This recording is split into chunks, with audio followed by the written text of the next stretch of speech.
Fira dengan NIM B1B12354 dari Prodi Ilmu Pemerintahan Fakultas Hukum Universitas Jambi. Di sini saya akan membuat video untuk memenuhi tugas ujian akhir semester pada mata kuliah Korupsi dan Pemerintahan dengan dosen pengampu Bapak Alfa Beriansyah SIP MIP. Adapun tema yang akan saya bahas pada kali ini yaitu terkait wajah korupsi di pemerintahan daerah, pola, contoh kasus, dan juga strategi penanggulangannya. Kita masuk pada latar belakangnya terlebih dahulu. Korupsi telah menjadi permasalahan global yang mengakar di berbagai negara, termasuk Indonesia, sebagai praktik penyalahgunaan kekuasaan untuk kepentingan pribadi. Korupsi tidak hanya merugikan negara secara finansial, tetapi juga merusak sendi-sendi fundamental demokrasi, menghambat pembangunan berkelanjutan, dan menyongkol kepercayaan masyarakat terhadap institusi pemerintahan. Korupsi di sektor pemerintahan muncul dalam berbagai bentuk, mulai dari suap, penggalapan dana publik, gratifikasi, hingga konflik kepentingan dalam pengadaan barang dan jasa. Dampak korupsi itu sangat luas dan merugikan. Dari sisi ekonomi, korupsi menimbulkan ekonomi biaya tinggi, menghambat investasi, dan memperlebar kesenjangan sosial.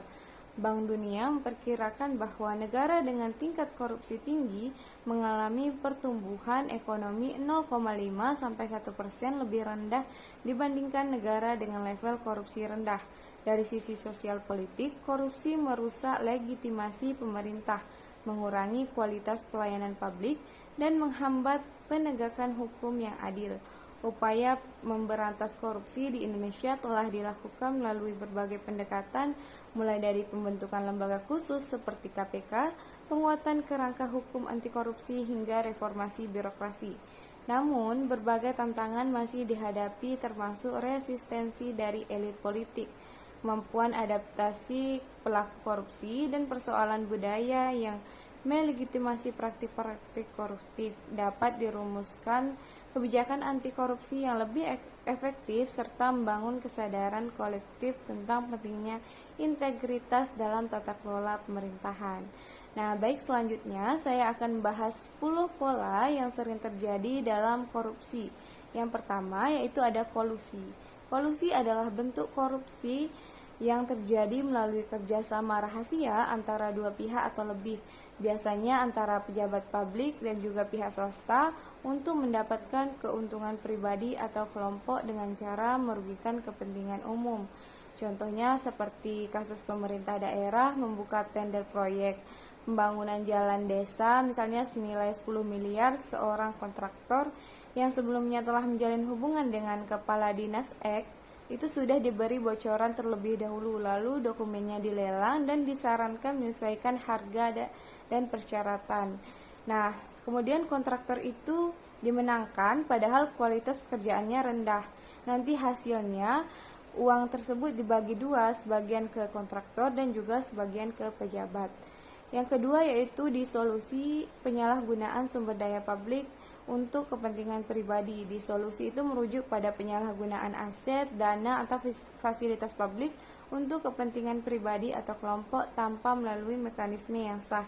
Dalam hal ini contohnya pejabat memakai kendaraan, gedung, atau dana operasional pemerintah untuk kepentingannya pribadi seperti kampanye, politik, acara keluarga, ataupun bisnis pribadi. Contoh kasusnya itu misalnya seorang bupati menggunakan dana kegiatan pembangunan desa untuk membiayai pesta pernikahan anaknya. Ia menyewa tenda, catering, dan panggung hiburan dengan dana tercantum sebagai kegiatan desa terpadu. Semua fasilitas pemerintah seperti mobil dinas dan pegawai juga dikerahkan meskipun tidak ada kaitannya dengan urusan publik. Nah, pola yang ketiga yaitu manipulasi pajak dan laporan keuangan. Manipulasi pajak dan laporan keuangan terjadi saat individu atau perusahaan dengan sengaja memalsukan data keuangan untuk menghindari kewajiban pajak atau menutupi penyimpangan dana. Contoh kasusnya itu sebuah perusahaan besar melaporkan hanya 10 miliar pendapatannya per tahun, padahal kenyataannya bisa mencapai 50 miliar. Mereka memindahkan sebagian dana ke luar negeri dan mencatat transaksi pengeluaran fiktif seperti pembelian mesin yang tidak pernah ada. Akibatnya pajak yang dibayar jauh di bawah kewajiban sebenarnya dan negara kehilangan potensi pendapatan ratusan juta rupiah. Nah, selanjutnya yaitu pola yang keempat yaitu nepotisme dan favoritisme.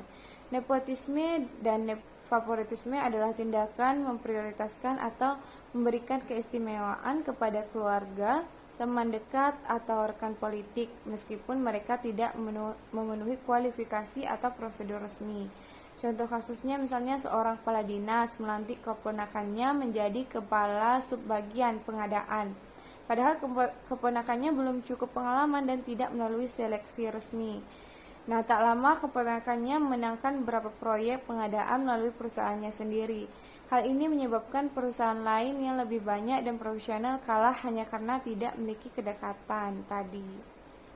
Nah, kita masuk ke dalam pola yang kelima yaitu proyek fiktif.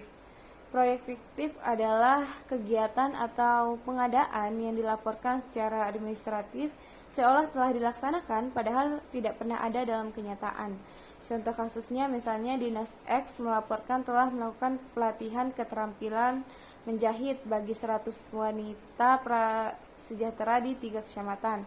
Namun setelah diselidiki tidak ada satupun kegiatan yang dilaksanakan, bahkan masyarakat di wilayah itu tidak pernah tahu ada program tersebut. Semua dokumen dibuat seolah kegiatan benar-benar terjadi dan dana sebesar misalnya 400 juta sudah dicairkan. Nah, kita masuk ke dalam pola yang keenam yaitu markup anggaran.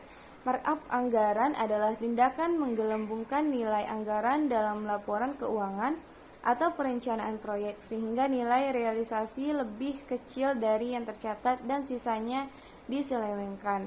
Contoh kasusnya yaitu pemerintah kabupaten menganggarkan pengadaan 100 unit laptop untuk sekolah dengan nilai misalnya 1,2 miliar dengan masing-masing tuh harga 12 juta per unitnya. Namun kenyataannya laptop yang dibeli misalnya hanya harga 6 juta per unit, sisanya 600 juta. Nah, itu masuk ke kantong pejabat dan vendor rekanan dalam laporan. Semua terlihat rapi dan sesuai prosedur karena dokumen dan faktur telah disesuaikan. Nah, yang ketujuh yaitu bisnis orang dalam. Bisnis orang dalam atau insider business adalah praktik korupsi di mana akses kekuasaan, jahatan, atau informasi rahasia di dalam lembaga publik digunakan untuk keuntungan pribadi atau kelompok, terutama dalam pengadaan barang atau jasa, pemberian proyek, atau keputusan strategis lainnya. Nah, pola ini melibatkan kolaborasi antara pejabat publik dan pihak swasta yang memiliki hubungan dekat secara personal, keluarga, atau politis yang menyebabkan keputusan tidak lagi berdasarkan prinsip transparansi, akuntabilitas, atau persaingan sehat. Nah, kita masuk ke dalam pola yang ke-8 yaitu penyalahgunaan dana hibah dan bansos. Dana hibah atau bantuan itu diberikan kepada pihak yang tidak memiliki kepentingan pribadi atau politik. Dana hibah diberikan ke lembaga fiktif atau misalnya keluarga pejabat. Nah, itu contoh polanya. Yang ke-9 yaitu politik uang atau money politik. Praktik memberikan uang atau barang sebagai imbalan untuk mempengaruhi hasil pemilu, baik untuk mendapatkan suara atau untuk menciptakan dukungan politik. Contohnya misalnya pembagian uang tunai, sembako, bahan pokok, hingga pemberian bantuan dengan imbalan janji untuk memilih calon tertentu. Nah, pola yang terakhir yang akan saya bahas yaitu pungutan liar. Pungutan liar atau pungli berarti tindakan meminta sesuatu berupa uang dan lain sebagainya kepada seorang, lembaga atau perusahaan tanpa menuruti peraturan yang lazim, ataupun meminta uang atau imbalan secara tidak sah dalam proses pelayanan publik. Contoh misalnya meminta uang pelicin untuk mengurus perizinan usaha. Selanjutnya, saya akan membahas lebih dalam 2 poin pola-pola korupsi beserta contoh kasus nyata dan strategi penanggulangannya. Yang pertama yaitu terkait pola korupsi bisnis orang dalam. Bisnis orang dalam, seperti yang sudah saya jelaskan tadi, adalah praktik di mana seorang memanfaatkan hubungan pribadi, kekeluargaan, atau kedekatan politik dengan pihak yang berkuasa, biasanya pejabat pemerintah atau otoritas dalam sebuah lembaga, untuk mendapatkan keuntungan tertentu, seperti proyek, tender, izin usaha, atau jabatan strategis. Bisnis orang dalam ini masuk ke dalam jenis korupsi penyalahgunaan kekuasaan. Nah, proses terjadinya bisnis orang dalam ini itu praktik bisnis orang dalam seperti kepala desa mengangkat ponakannya menjadi staf desa. Bisa terjadi karena kombinasi dari kekuasaan yang tidak diawasi dengan ketat, minimnya partisipasi masyarakat, serta longgarnya aturan pelaksanaan. Setelah kepala desa terpilih, ia memiliki kewenangan untuk merekrut atau mengusulkan perangkat desa. Dalam banyak kasus, wewenang ini dijalankan secara tertutup tanpa proses seleksi terbuka yang adil. Kepala desa memanfaatkan posisinya untuk menunjuk orang yang ia percaya seringkali adalah kerabat dekat seperti ponakan dengan alasan sudah dikenal dan juga loyal. Nah, contoh kasus nyata pada kasus ini yaitu pengangkatan perangkat desa dari keluarga sendiri di desa X. Muncul sorotan warga setelah kepala desa mengangkat ponakannya sendiri sebagai perangkat desa. Pengangkatan ini menimbulkan polemik karena warga menilai prosesnya tidak transparan dan penuh konflik kepentingan. Pengangkatan perangkat desa dari kalangan keluarga sendiri, meskipun sah secara administratif, bisa menimbulkan masalah etika, konflik kepentingan, dan juga ketidakpercayaan publik. Praktik ini harus dihindari demi menjaga integritas pemerintahan desa. Masalah utama yang muncul dalam konteks pemerintahan desa terkait dengan pelanggaran prinsip meritokrasi di mana penunjukan pejabat tidak didasarkan pada kompetensi melainkan hubungan keluarga. Hal ini menimbulkan ketidakpuasan masyarakat yang merasa proses rekrutmen hanya formalitas dan sudah diatur sebelumnya, sehingga menimbulkan potensi konflik kepentingan dan penyalahgunaan wewenang, terutama dalam pengelolaan dana desa. Penunjukan pejabat desa dilakukan bukan berdasarkan kompetensi, melainkan karena hubungan keluarga atau nepotisme, yang merusak prinsip keadilan dan profesionalisme dalam birokrasi desa. Banyak warga merasa proses rekrutmen pelayanan hanya bersifat formalitas dengan keputusan yang sudah diatur sebelumnya tanpa transparansi dan akuntabilitas. Hal ini menyebabkan masyarakat kehilangan kepercayaan terhadap pemerintah desa.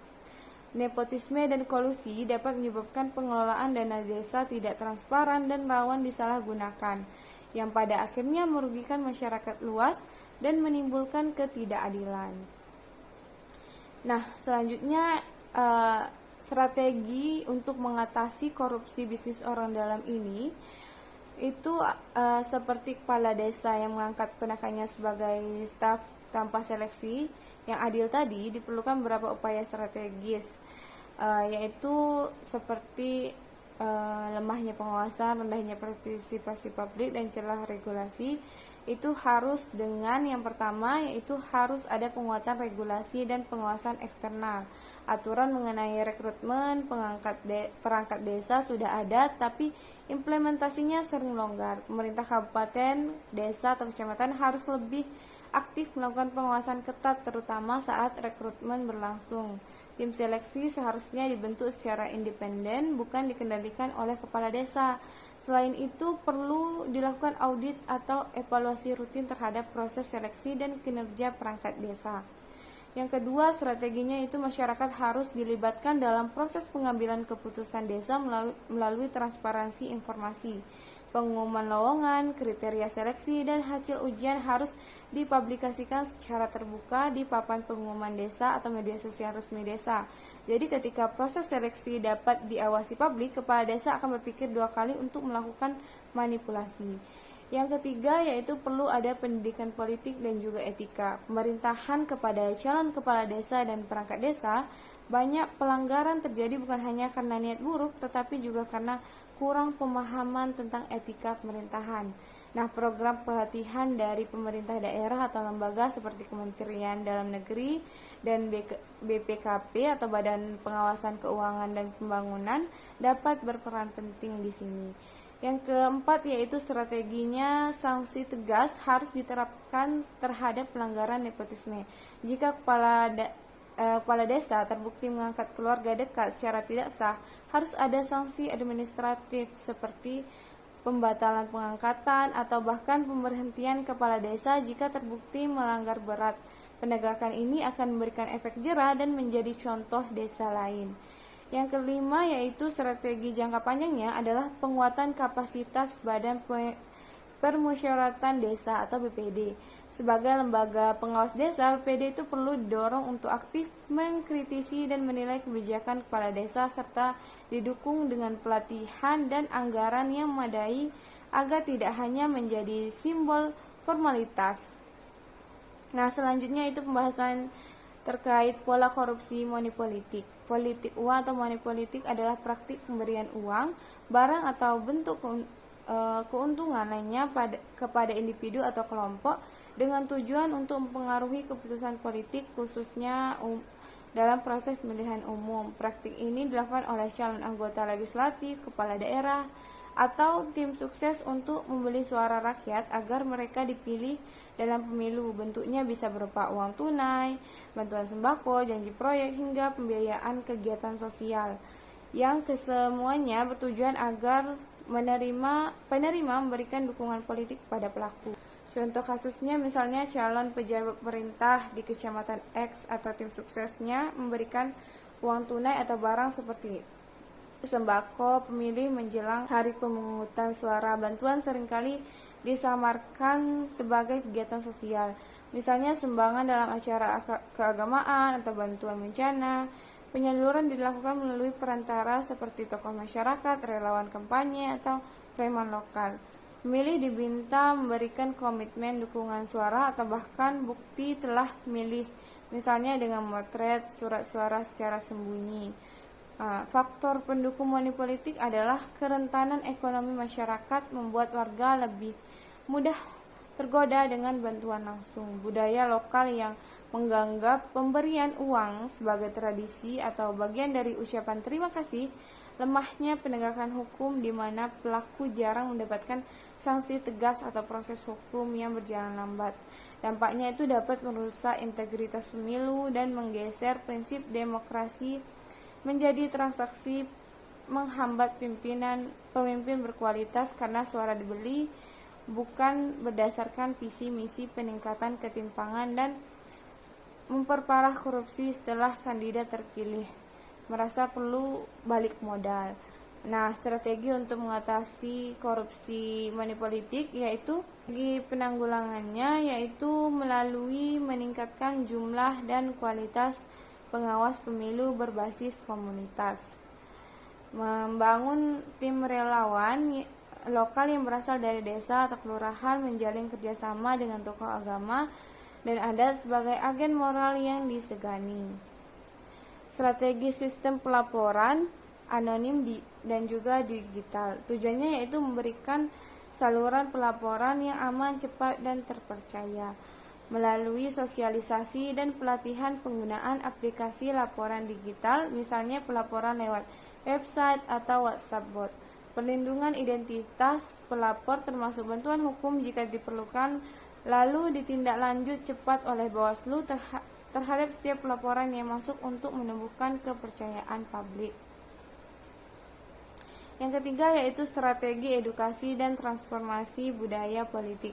Tujuannya yaitu untuk mengubah persepsi masyarakat bahwa politik uang adalah hal biasa, seperti melalui kampanye, literasi politik secara masif, melalui media lokal, radio, dan forum warga, kegiatan edukatif seperti nonton bareng atau lomba kreatif anti money politik, pelibatan sekolah dan pemilihan pemula, dan program pemilu bersih. Terakhir, di sini saya akan menyimpulkan kesimpulannya yaitu korupsi di pemerintahan daerah merupakan permasalahan sistematik yang mengakar kuat dan muncul dalam berbagai bentuk seperti kolusi, nepotisme, proyek fiktif, manipulasi anggaran, politik uang, hingga bisnis orang dalam. Pola-pola tersebut tidak hanya merugikan keuangan negara, tapi juga merusak tata kelola pemerintahan yang baik. melemahkan kepercayaan publik, dan menghambat pembangunan daerah. Berbagai contoh kasus yang diuraikan tadi menunjukkan bahwa korupsi terjadi karena lemahnya pengawasan, minimnya transparansi, rendahnya integritas pejabat, serta budaya permisif di masyarakat. Dampak dari praktik-praktik tersebut sangat luas, mulai dari ketidakadilan sosial, kemiskinan struktural, hingga hilangnya legitimasi pemerintah daerah. Upaya pemberantasan korupsi harus dilakukan secara sistematis melalui strategi penguatan regulasi, peningkatan partisipasi publik, transparansi informasi, pendidikan etika politik, dan penegakan sanksi yang tegas. Khusus untuk mencegah praktik seperti bisnis orang dalam dan politik uang, dibutuhkan keterlibatan aktif dari masyarakat, edukasi keberlanjutan, serta perbaikan kesejahteraan warga agar tidak mudah disuap atau dimanipulasi secara ekonomi dan juga politik. Nah, itu dia pola-pola yang sering terjadi dalam kasus korupsi pada daerah ataupun tingkat pemerintah daerah yang terjadi saat ini. Sekian dari saya tutup dengan wassalamualaikum warahmatullahi wabarakatuh.